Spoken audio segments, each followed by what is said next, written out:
If you consider that as a communication, then other issues of whether it's a statement or not, all those issues would come up. Similarly, if you consider cognition as a right, there also the question of constitutionality comes up. If cognition itself is considered to be a right, then you're invading into that, because you make him think. By forcing him to think, then you are invading. But that's again a debatable question. With these few words, I take this opportunity of thanking the panelists, experts on narcoanalysis and brain mapping. Dr. Mohan, I immensely thank you, sir, for that excellent session. And I thank Malini also for that excellent session. Thank you very much for patient hearing after lunch. Thank you very much.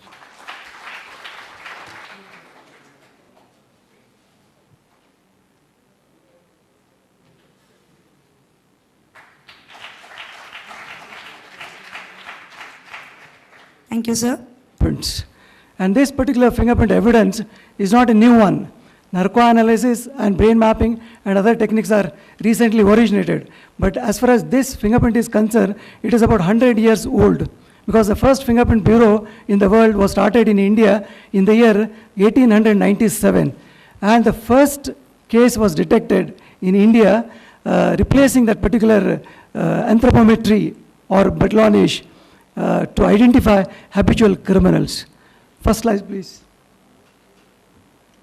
So this interaction, and one thing I must appreciate, that the organizers have done a wonderful job. This contract, that is known as the historic contract, that was almost 100 years ago, and still that particular contract in the form of palm print is preserved in the museum in London.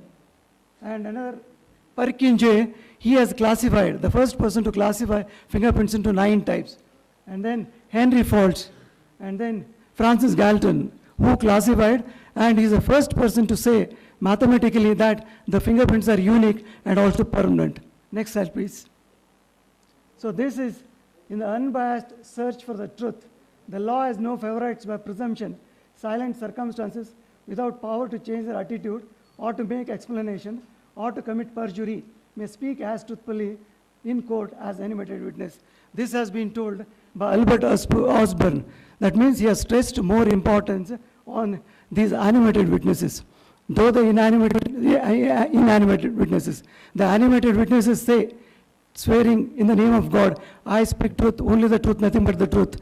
But in the morning, the learned judge was telling that now no more we can rely upon these eyewitnesses, how they are going to be prejudiced, how they are going to be change their opinion. So now the time has come, with the help of forensic science, that we must admit these inanimate evidences in the court. Dactyloscopy, which I'm going to speak about, is one of the branches of forensic science.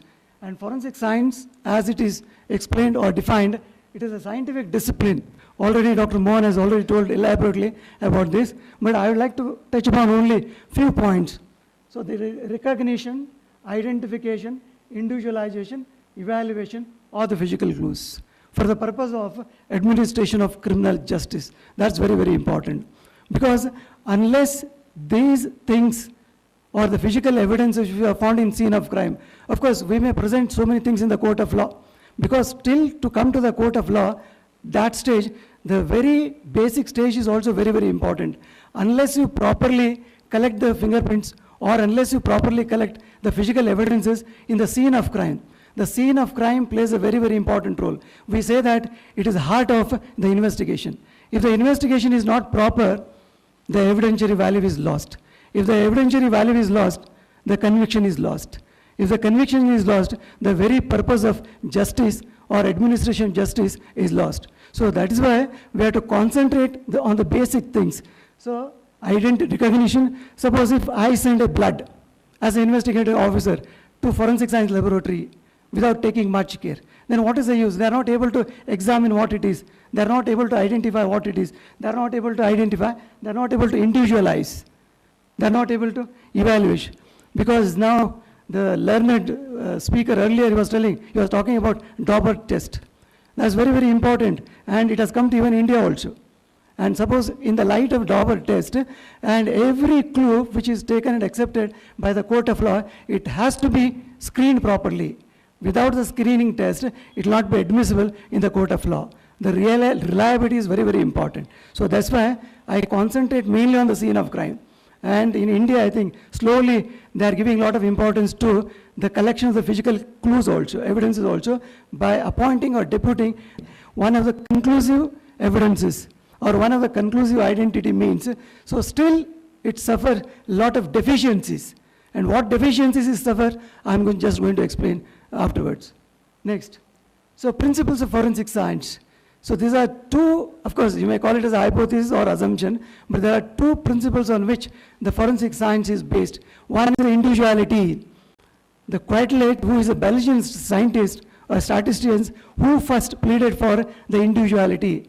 He says, no two things created by man or God are ever identical in nature. Take any two things, take any two leaves, take any two individuals, take any two brains, take any skeletons, or take any fingerprints. So they are not identicals. So individuality is very, very important on which the forensic evidence is based. Number two, exchange of materials. So whenever a criminal visits the scene of crime, so when he comes in contact with any other surface, the exchange of material takes place. So that is another important thing.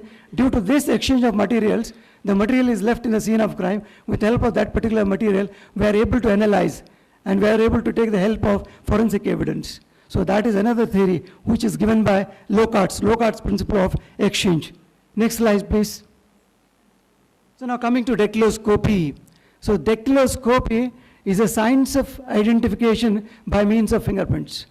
Though the friction ridges or the papillary ridges are covered on the palm as well as on sole, but fingerprint experts or fingerprint examiners, they concentrate only on the distal, the place, or the first phalange we call, and they're not going to concentrate on the other side of palmar surface as well as sole surface. So dactyloscopy, dactyl, it's a Greek term, dactylos, either the finger or the toe. Any print or any papillary ridge design which is on the finger or the toe, that is studied for fingerprint science or fingerprint identification. And in addition to this, there is also poroscopy, the pores which are present in the papillary ridges, and that is also studied. And next is edgeoscopy. The edge of a ridge is also taken into consideration because these are the things, though they are not included in India or considering at the time of consideration of evidence in the Indian courts. But now the level 1, level 2, level 3. All these three levels which have been given by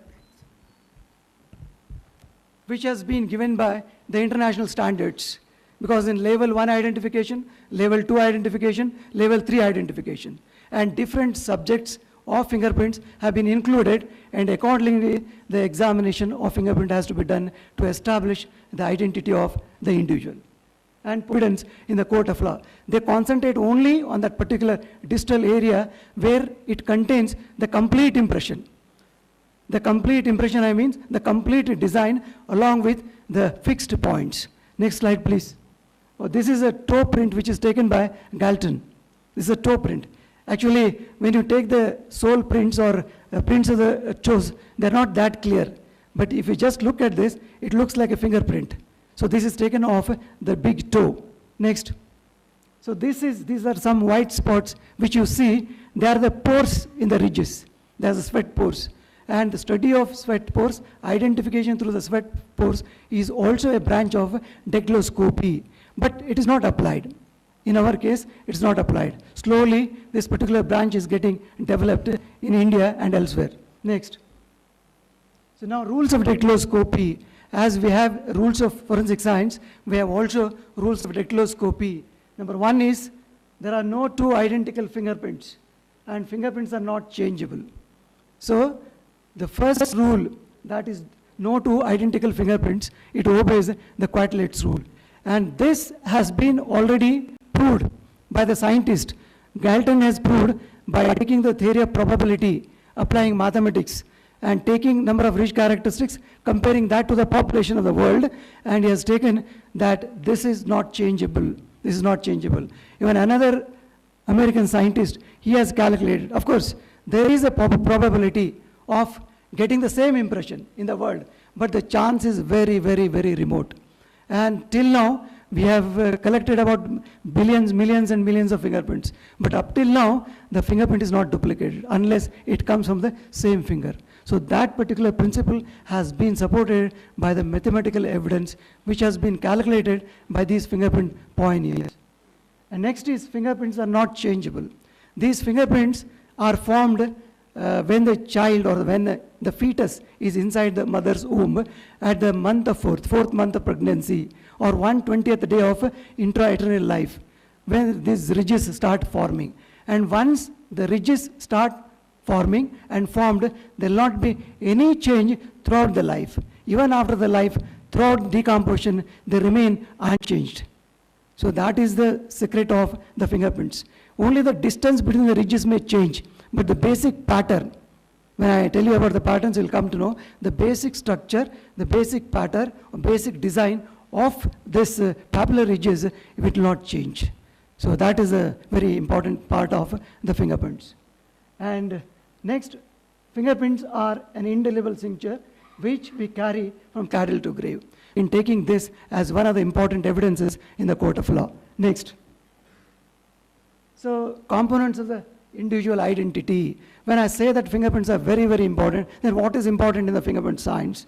So when you look at the components, the pattern interpretation is very, very important, because in the light of this Dauber test, so these things play very, very, very important. Now, because even the judges will study before accepting the expert's opinion, they have to first convince themselves, oh yes, this has stood the test of Dauber's, because it has satisfied the reliability test, it has satisfied admissibility test. So all these tests are to be taken into consideration. So like that, pattern interpretation is very, very important.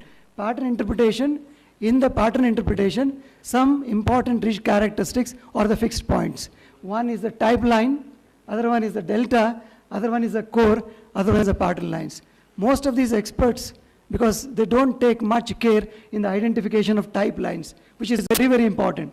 When you want to interpret, when you want to make this particular evidence as admissible in the court of law, when you want to convince the judges or the prosecution or the defense, you'll have to concentrate more on type line, more on delta, more on core. Suppose if these things are studied on these scientific lines, and it becomes definitely one of the admissive evidences in the court of law. So pattern types, of course, you already studied that particular pattern type. I don't want to go into detail. One is the arch, other one is loop, other one is whirl, other one is composite. Please, next slide, please. So this is, so that is the area of pattern it is known as, and this thing is known as a delta. So delta is a point of the type lines. These dotted marks are known as the type lines, and the point which is in the center of the type lines, we take it as a delta. And fixing that particular delta is very, very important. So where the expert goes wrong is fixing that particular delta. Even one or two ridges, if he is not able to fix properly, then the evidentiary value is lost in that particular case.